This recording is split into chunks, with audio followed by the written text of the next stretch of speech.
Hello and welcome to everybody to episode 43 of Aprender Inglés con Reza y Craig. Who else but Craig is going to be by my side? How are you, Craig? Hello, Reza. I'm fine. How are you doing? Very well indeed. Welcome to everybody. What do we got, Craig? What have we got for today? What have we got today? We've got some job interviews, tips, advice, vocabulary. We had a request from a listener who is looking for a job and would like advice on how to apply for a job and do an interview in English. So maybe we can help that person and others who are in need of looking for work and need English to look for a job. So shall we start? Let's get cracking. Let's look at job, work and career and explain the difference between those two. What do you think? Do you have students asking you sometimes, yes. What's the difference, Mr. Reza, between job, work and career? Monthly, every month. And carrera being a false friend? Yep, all the time. The first thing I would start with job and work because perhaps they're the most common words. A job is countable. You can have a good job, a bad job. In this day and age, these days, many people have 2 jobs, even 3 jobs. That's right. So job is countable. You can say a job and you can say 2, 3, 4. You can count it. Work is not countable. It's uncountable. So when you're talking about your profession, you don't say a plus work. No. You just have to say work. For example, I enjoy my work. So you can say, I have a lot of work, I have 2 jobs. Yeah, that's a lot of plus work. You cannot say, I have 2 plus works. You can't say that. Right.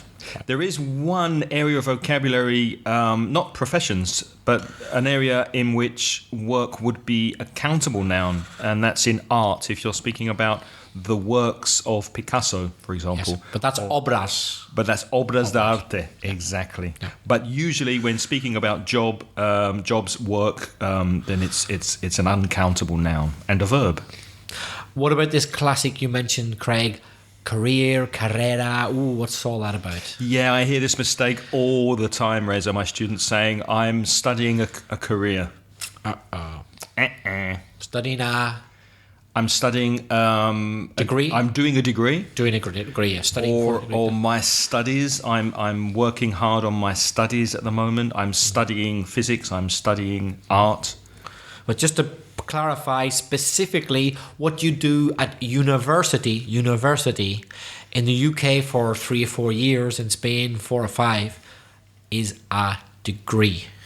That's right. That's what you do at university. And then after university, Craig, once you have your degree, if you've been successful and you start your job, let's say as an architect, that's going to be your career for the rest of your life. So when you stop studying and you start working, that is when you begin your career. So you have a career in engineering or a career in teaching. You can change careers, and many people do. When they reach their 40s or late 30s, they decide to change their area of expertise. So they might do a law degree, start working as a lawyer, start their career as a lawyer in law, realize it's not for them, they don't like it, and then change careers to medicine, for example. So you can have a career change. But again, your career begins when you leave university, when you stop studying, and when you start working. But career is not just for any old job. For example, I finished my university studies, imagine, recently, and I want to get a job. So I start working in McDonald's, flipping burgers. To flip means put them up in the air and on the other side. Johnny No Stars. Is that a career? No, you can have a career at McDonald's, but careers at McDonald's tend to be managerial careers, not working on the burger bar. So career is something which you plan to be long term. It's serious. You've trained for it. It implies professionalism. It implies studies. Training, yeah. Exactly. You don't need to train that much to flip a burger. No. By the way, before we continue with vocabulary, to remind our listeners that we have spoken about work and job vocabulary in the past. If you go to episodes 9 and 32, you will also find words connected to jobs, career, work and professions, etc. And I will put the links to both of those episodes in the show notes at inglespodcast.com. There is a special verb for to ask for a job, a formal way of asking for employment. To apply for a job? To apply for a job. And the noun is application. And when you apply for a job, it's very common to complete an application form, which you send to a company or a prospective employer with your CV. CV? What's that? Curriculum vitae. Aha. Just like in Spanish, they say the same, don't they? Well, they'd say curriculum. They don't bother with the word vita. They don't say CV, true. but in British English, I would say CV. And in American English? Resume. Okay. They take the French resume. Mm-hmm. So resume in the US and CV in the UK. When you apply for a job and you have an interview, it's very common to speak about the extra things that you get in a job apart from your salary, which will be your perks, the perks of a job, or your fringe benefits, beneficios, adicionales in Spanish. And also your prospects. What are my prospects? The possibilities in the future of improving your situation, of getting promoted. Promoted, getting put in a higher position. Higher position and hopefully a higher salary, more responsibility. What's the opposite of promoted, Craig? If you do something bad and they put you down... You're demoted. Demoted. Yeah, you don't want that. You're demoted to a lower position. Also common, references. Your future employer may ask for your references. Other people who know you on a professional basis and can write about your work ethic, your character, how well or how badly you worked in the past. Those are references from previous employers. So they might ask you to give them a job reference, that's a professional one, or a character reference about your character. Which is more personal. Right. Exactly.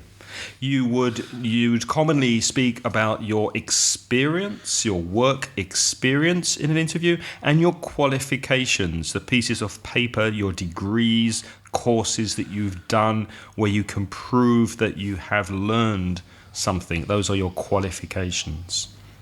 Can you think of any other useful words, Reza, connected to work that we need to cover before we speak about interviews? I would mention contracts and contractual conditions. Your contract is a legal document which you have to sign, write your signature, saying exactly what you must do for the company. And in that contract will be your conditions, your contractual conditions or contractual obligations. And your hours, the hours that you will be expected to work, the days and the hours. And hours are wrongly translated by Spanish speakers sometimes as timetable. A Spanish speaker might say, what will be my timetable? Well, your timetable you could possibly have in a school or a college or a university. Timetables are very common when you speak about transport, trains, buses and planes. But in an office, you'd speak about your hours. What will my hours be? Mm-hmm. What are my regular hours? And another thing which is more relevant than ever, and it's becoming more and more of a hot issue, un tema polémico. What type of contract are they going to give you? Are you going to be full-time, part-time? Are you going to be permanent, indefinido, permanente? Are you going to have a fixed term contract? That means we employ you for 3 months from January to March and then it finishes. That's a fixed term contract. That's useful. And there are all sorts of strange mixtures these days because the labour market el mundo laboral, el mercado laboral. The labor market is fast changing these days, and it's becoming more and more complicated, and new types of contracts, even daily contracts, exist these days. I know people personally, friends of mine in Valencia, who are given contracts by the day. I'm not exaggerating. What area, what field are they working in? Things like, for example, a friend of mine who works in a water bottling plant.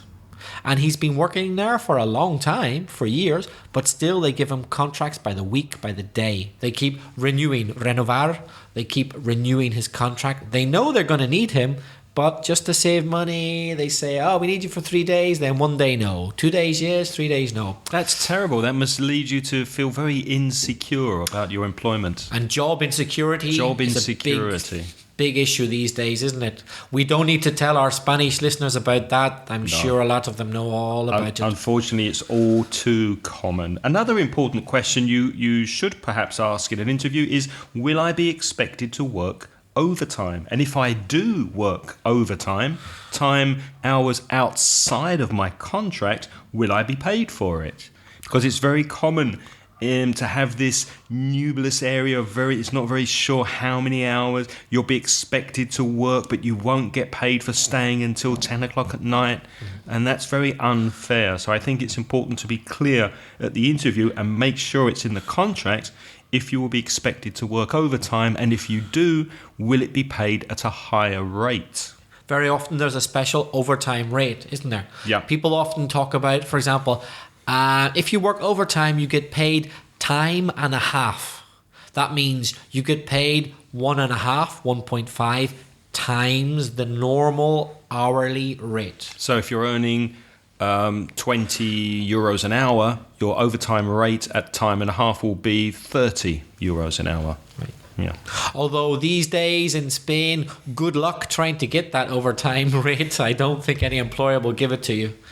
No, but it should be clarified, because it's a bargaining chip at the interview. If the employer wants you as an employee, then you do have some flexibility to negotiate a better contract and better conditions for yourself.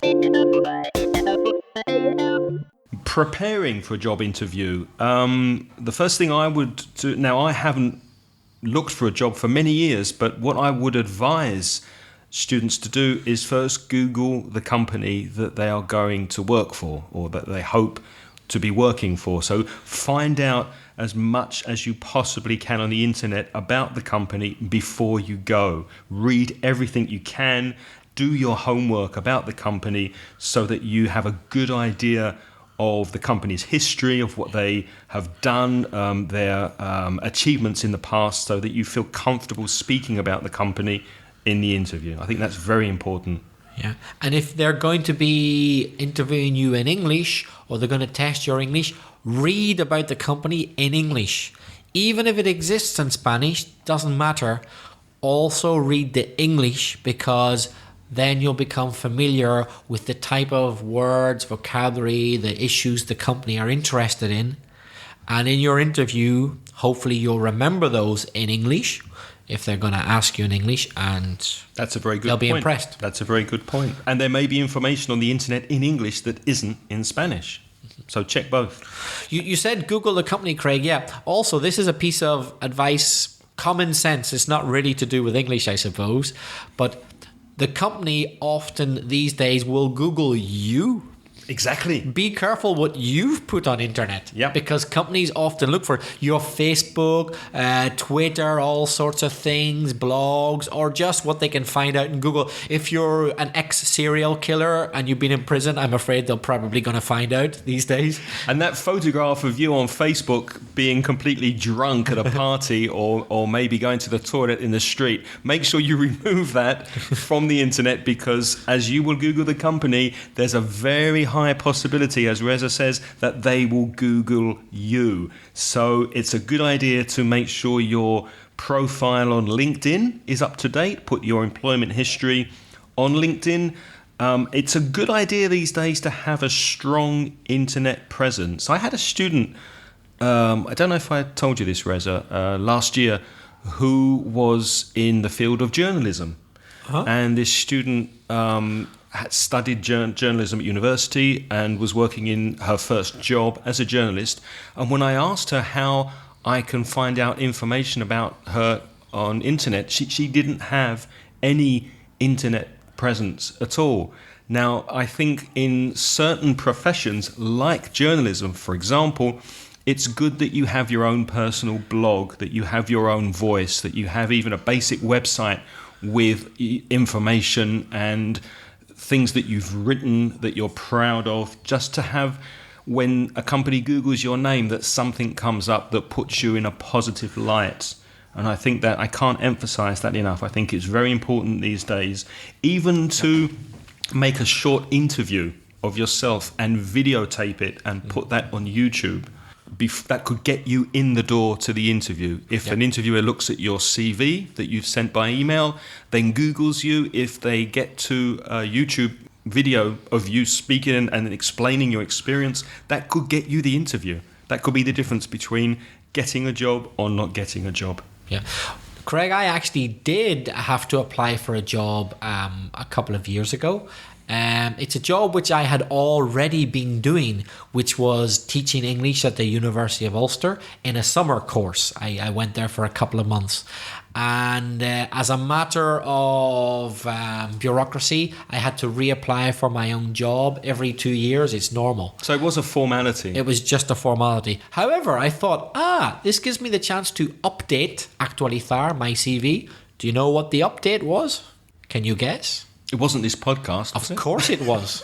You were talking about internet presence, so I was able to put the www.inglespodcast.com, just in case you've forgotten, podcast, and they were like, wow, you've got your own podcast? I said, yes, along with a colleague of mine, and so they were really impressed. That came up in the interview. You spoke about that in the interview. And they were very impressed. Because it might have been the reason why you didn't get the job. You realise that? Yeah, I was taking a risk, wasn't I? We're not taking this guy on. He's Well, although they did say something about, well, we're quite interested in this guy called Craig. Can we get him instead? And I said, no, sorry, he's not available. It will have to be me. I don't believe that. Another point, make sure your CV is well translated into English. If they ask you to send an English CV, and I've seen this many times, unfortunately, Spanish people who try to translate their CV with Google Translate or something similar, or they'll say to an English friend or to their teacher quickly in the break, can you check my CV? No, if you want a job, pay somebody. To do it properly, to do it professionally. Make sure that your CV is well translated in English, that there are no mistakes in it, and that it's very well presented. Yes. I think that's also very important. It's almost better in a way to have no CV in English at all than a CV which is full of mistakes in English. It's almost worse to have one in English full of mistakes, because the HR, the human resources manager, will go, look, this person's English is terrible. You're not even going to get an interview. So it must be in correct English. Absolutely. And prepare your questions and your answers, if possible, before the interview. So you could write a list of questions that you would like to ask at the interview and try to remember them. Don't take out a piece of paper and read them, but just writing them down and organizing your thoughts and your questions before the interview is a good idea. And try to anticipate the questions that the interviewer is going to ask you, and practice speaking about yourself, practice speaking about your job history, your experience, your qualifications, practice in front of a mirror to check your body language. You could record your voice in English and play it back. Practice in front of your dog, in front of your cat. Just keep speaking aloud so that when you go into the interview, you've got that confidence that you're well prepared and you've rehearsed, you've practiced for the interview. Shall we do an example so that the listeners can get an idea of what we mean, Reza? Let's get cracking. So I thought maybe I could interview you for the position of personal assistant, PA, to the Spanish Prime Minister. What do you think? Okay. Let's not make it the current Prime Minister, just because I don't really want to speak about it. No, given the current climate. Let's say it's an imaginary prime minister in the future who needs a PA, a private assistant, a personal assistant, and I am interviewing you for this position, for this post. Are you ready? Okay. Good afternoon. Good afternoon. My name's John Smith. Nice to meet you. You too. My name's Reza Shah. How do you do, Reza? Thank you very much for coming. Nice to meet you. Please, have a seat. Thanks. So I've got your CV in front of me, and I must say it does look very impressive, Mr. Shah. Tell me about yourself. Well, as you can see, I have quite a lot of experience as a PA. Admittedly, I haven't worked for a prime minister before because it's a very, very top job, but I have worked for other cabinet members of the government, and I think my experience with them will be extremely valuable in a job like the one you've advertised for. I have no doubt. Could you describe for us your career goals? Why do you want this job, and what do you expect to happen while you're working for us? Well, I've always been interested in the world of politics, and I'm a person who loves organization and being organized and doing things the right way and giving the best impression possible. So for me, to be a PA to a politician is a dream come true, because I get to organize and I'm in the world of politics, and my objective is simply to learn more and more and more about the workings, the dealings of the top politicians in this country, and to help them do the best job possible for the good of the country. I see. Reza, do you prefer to work alone or as part of a team? Well, a mixture, but above all as part of a team. I'll be working, if I get this job, with the Prime Minister. So obviously we're already going to be a team, the two of us, plus my colleagues and other PAs of other politicians that I have to work with. So teamwork is absolutely essential. Although there are times when one has to think for oneself. At the end of the day, it would be me who has to make certain decisions on behalf of the Prime Minister. So teamwork for me is the most important thing, although working on your own is sometimes necessary as well. I see. Thinking back to your previous employment with the other cabinet ministers that you've worked for, what have you learned from your mistakes? A lot. I must confess I've made many mistakes. Many? I'm afraid so. But I like to think that I've learned from them. In a way, I'm glad I've made those mistakes, because now I've learned from them, and hopefully I won't repeat them. I've tried to over-organize sometimes. Whereas now I've learned that perhaps I have to give a certain amount of flexibility and allow for the unexpected. That's perhaps the most important thing that I've learned. So apart from your over-organisational skills, let's say, could you speak a little about your various strengths and your weaknesses? Well, I like to think I'm a very structured person. I find it quite easy to think in terms of processes and steps of where I am now and where I have to get to, and the different stages that I have to go through to get to that stage. I find that quite easy. I've always been a structured person. That's a strength of mine, which I think could be quite useful for this job. A weakness of mine is sometimes I try to micromanage too much. As I've said, I appreciate that. I've over-organized. I perhaps have made the mistake of trying to organize other people too much, when in fact you have to trust people to be able to organize their own end. So I would say micromanaging too much is my main weakness. I see. If we were to offer you this position, Mr. Shah, are you prepared to travel? Obviously, with this kind of post, traveling is part of the job.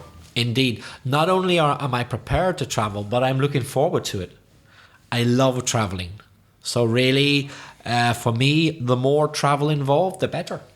That's very good to hear. What are your salary requirements? What sort of salary are you looking for?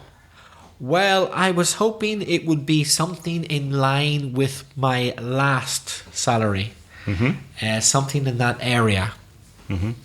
I see. Well, obviously, once we've shortlisted our candidates, then that can be discussed further. Have you any questions for us? Yes, I was just wondering if there were any fringe benefits. Well, obviously, there's a full expense account whenever you travel with the Prime Minister. All your expenses in the finest hotels in the world will be paid for. The position comes with a company car, full health insurance, private health insurance and medical care. And we also pay in a pension plan for you that's connected to the government index. Excuse me, does that insurance include travel insurance? Of course, that goes without saying. I see. Well, I'd like to thank you very much for your time. If there are no more questions, we'll end it there. Thank you very much for the interview. And we will be in touch very shortly. Thanks. Bye-bye. Bye-bye.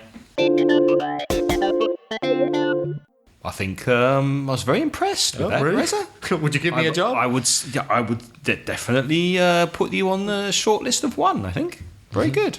I hope I'm a good actor because I am not at all interested in working with politicians. I know. Who would be? That's why I chose this job.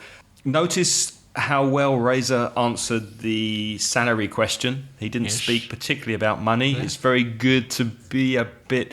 There was a slight pause, wasn't there? It's always a tricky moment. Yeah, and those kind of questions about salaries should be left until the end of the interview when you speak about the obviously holiday time and salary and how much money you're going to get. Don't jump in with that as a first question. Leave that until the end.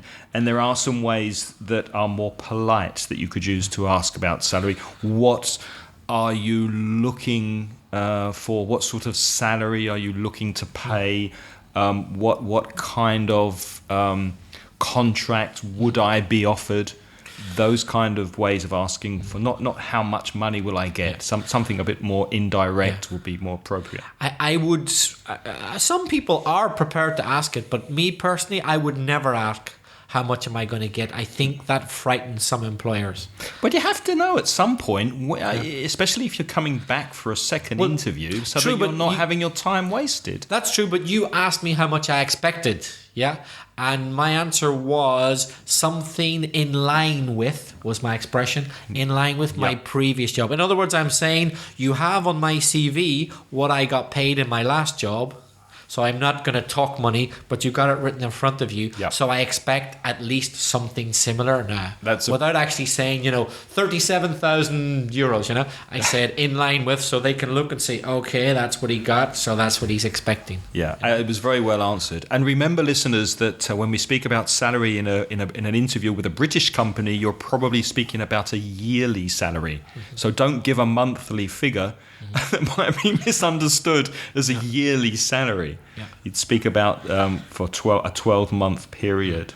You didn't ask me, and I think it's common that you don't ask. And also, I didn't ask you. I think it would be a very bad idea for anybody to bring up holidays.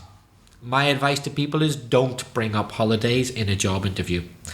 You haven't even been given a job yet, and you're going to ask when you'll be off. Doesn't sound good to me. No. I wouldn't bring up holidays. I wouldn't mention it. That should be at a later stage. Once they've pretty much decided to offer you the job, then you start looking in detail at the contract. Yeah. And also one final thing before we turn the tables and get Reza to interview me. Notice that in an interview it's very, very common to use a lot of the present perfect tense, which if you think about it, it's obvious because you're speaking about your life. and your life hasn't finished. From the past yet. up to now. From the past up to now. So where have you worked? How long have you been doing your current job? Lots of these questions will be in present perfect. Your answers will be in present perfect unless you speak about a specific time in the past with perhaps a year, and then with ago, and then it will be in past simple. So I worked in Paris 3 years ago. So sometimes it'll start in the present perfect, but it might go into the past simple. For example, they might say, have you ever worked with in my case, have you ever worked with a foreign politician? And imagine I answer, yes, I have, in fact. And they say, oh, really? When was that? Oh, well, that was 5 years ago when I worked with the French Prime Minister, for example. Exactly. Then it becomes something specific in the past with past simple. Exactly. Be prepared for that change of tense if you're going to go into detail. Okay. I think I'm going to change my name. I fancy being a different person, Craig. You could be who you like. You too. So Craig's come for an interview. You'll figure out what it is as we go along, listeners. Good morning. Good morning. How do you do? I'm very well, thanks. What's your name? My name's Stephen Smith. Stephen Smith. Let me just check you. Oh, yes, you're on our list here. Please have a seat, Stephen. Thank you very much. Now, Stephen, you know what the job entails, I suppose, yes? I do. Okay. I presume you're a dog lover. I love animals, not only dogs, in fact. I've always been a lover of animals. I grew up on a farm, and I've always been surrounded by animals and many, many dogs. Okay, I'm glad to hear that, because since you're hoping to be the official dog walker of Her Majesty at Buckingham Palace, a love of animals is by far the most important essential of this job. I understand that.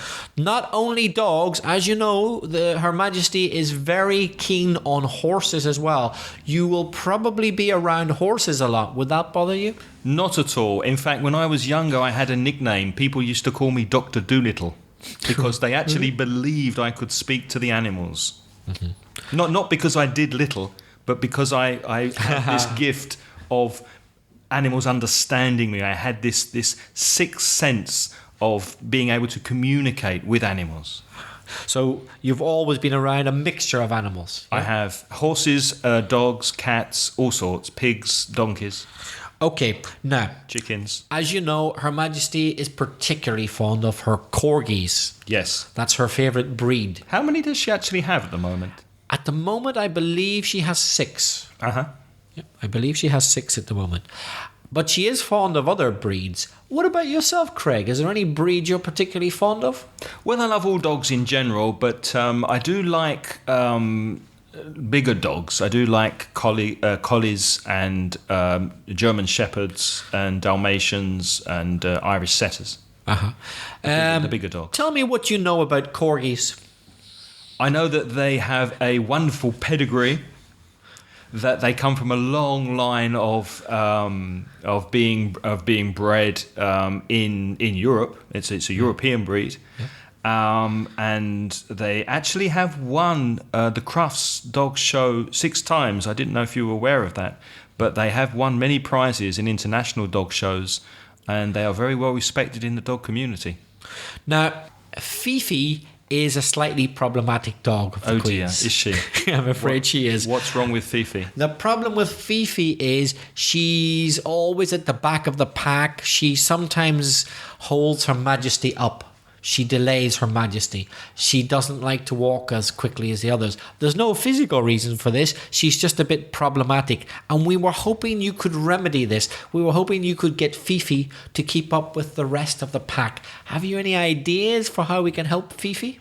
Sorry, can I just clarify something before I answer that? So does the Queen, does Her Majesty herself actually walk the dogs, or is this just? Oh, she does. Is this just around the palace and the palace quickly grounds? Around the palace, yes. I mean, you will be the person walking the dogs most, but when Her Majesty has time, she herself likes to walk the dogs from time to time. Well, I have had some very good results in the past using a skateboard.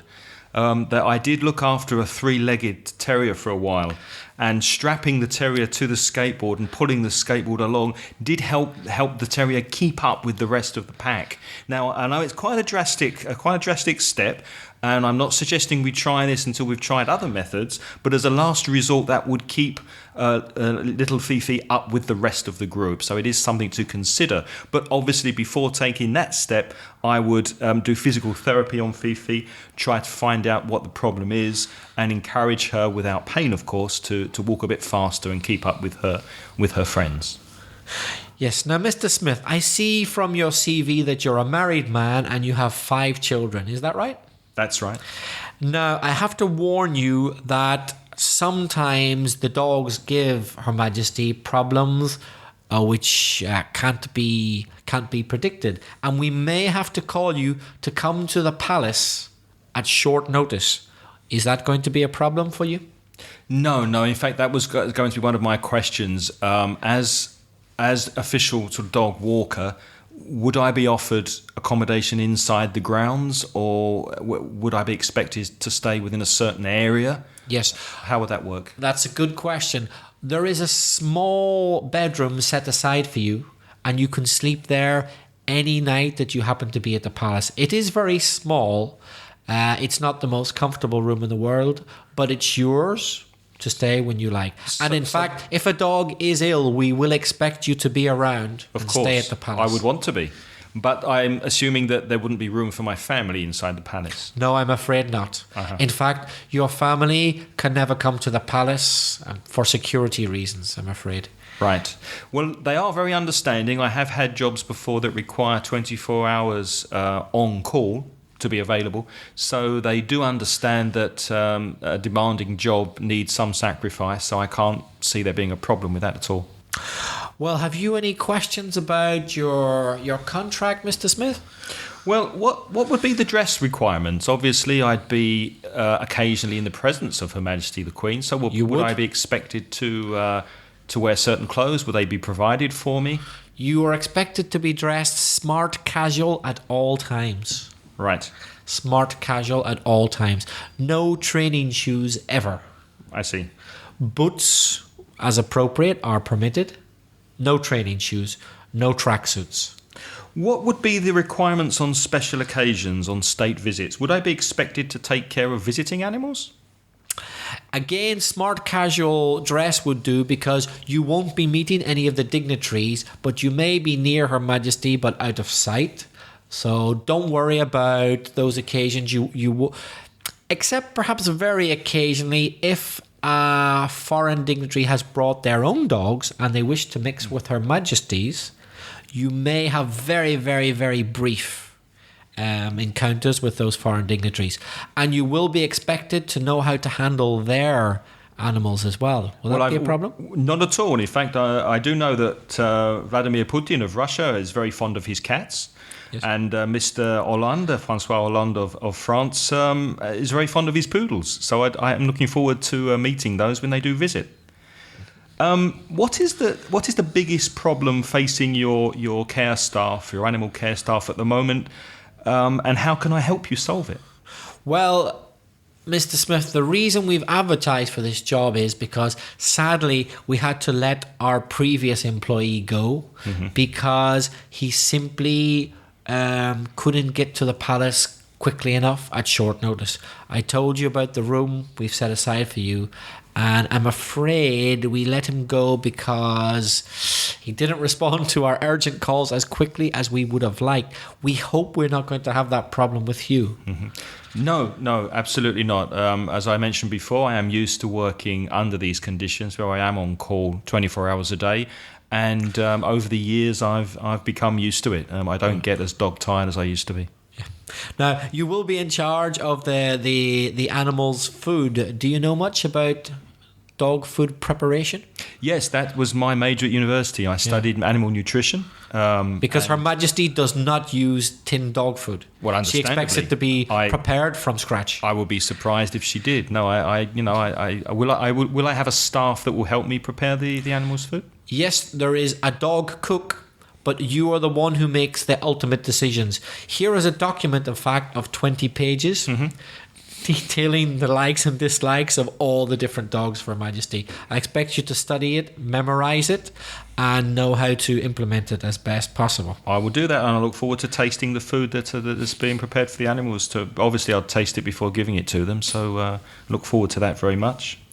Well, that just about wraps it up from my end. Have you any more questions, Mr. Smith? No, I think that's you've been very, very helpful, and I look forward to hearing from you when you've made your decision. We'll be in touch in the next few days. Very nice to meet you. You too. Bye-bye. What do you think? Did I get the job? I think you'll probably get the job. I think you pushed all the right buttons and you said all the right things. And your dedication was astounding. You're prepared to even try the dog food. Yeah. I'm impressed. Absolutely. I think Her Majesty would be honoured to have you as her dog walker. And I'm very looking forward to working with the corgis. That's all we have time for, unfortunately, so thank you very much for listening. If you have any questions specifically about work vocabulary, job interviews, send us an email or a sound file. Remember, you can go to our homepage at inglespodcast.com, click on the orange button on the right side and send us a voice message. Just make sure your microphone is turned on. Ask a question, send us a comment. And if you want to practice your English, tell us how you found our show. How did you find this podcast? Tell us what you would like us to talk about on the show in the future. And if you have a because of my English story, something nice that's happened to you because you can speak English, you could also speak about that. Our email addresses, if you prefer an email, is craig@inglespodcast.com. That's me. Or Reza is BelfastReza, all together, todo junto, BelfastReza@gmail.com. So, it's goodbye from me. And it's cheerio from me. Goodbye. The music in this podcast is by Pitts. The track is called See You Later.